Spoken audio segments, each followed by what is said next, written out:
When temperatures climb outside, the best retreat is indoors with cold air conditioning, right? Well, that's not the case for some people living in a Southwest Memphis apartment complex without the convenience of air. It takes a lot for the body to function in extreme temperatures, and that means trouble for elderly and disabled people living there. Our Brittany Moncrief is at the Champaign Place Apartments. And Brittany, how's that air doing over there tonight? Well, Rudy, as you can see behind me, these Champaign Place Apartments used to be a hotel. And like most hotels, you can't just open up a window. Residents have been sitting outside in their cars just to stay cool. They say the AC has been out for more than a week.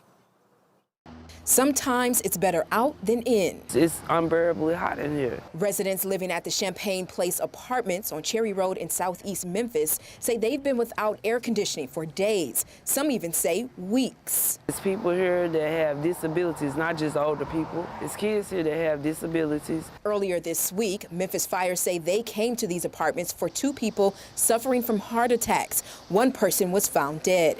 Residents did not want to go on camera, but some tell us for the past 10 years, the air goes out each summer. They said that they were going to get it fixed, that they needed a new air conditioner unit. They should have backup units. My daughter was supposed to start school. She couldn't start. It's too hot. You can't sleep. If the oxygen tank gets too hot, it will blow up. So I brought my oxygen tank out to my vehicle. We were able to get a look inside. All exit doors are open, and residents say they were given these window ACs. A fan is for ventilation. You don't have ventilation if you can't roll the windows up. So what are you bringing fans for? To circulate hot air? We reached out to Maria Hernandez. I'm the property manager. She says the AC should be fixed by the end of Wednesday. We are keeping an eye on the elderly people. We're providing them cold waters. We are knocking on their doors to making sure that they're fine. Hernandez also says they've moved some residents into their other building next door, which has some upgraded rooms and AC.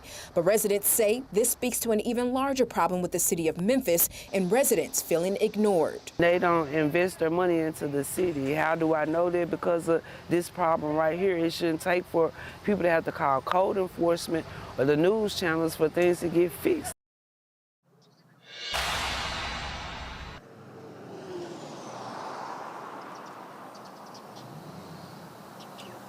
Now, we don't know why the two residents who had heart attacks, but we were told by residents that the person who died was an elderly woman who was bedridden. Now, earlier today, we did see code enforcement outside the apartment, so we reached out to the city of Memphis, and they told us that the property owners have until Friday to fix the problems here at this apartment complex, and if they don't, they'll have to appear in environmental court.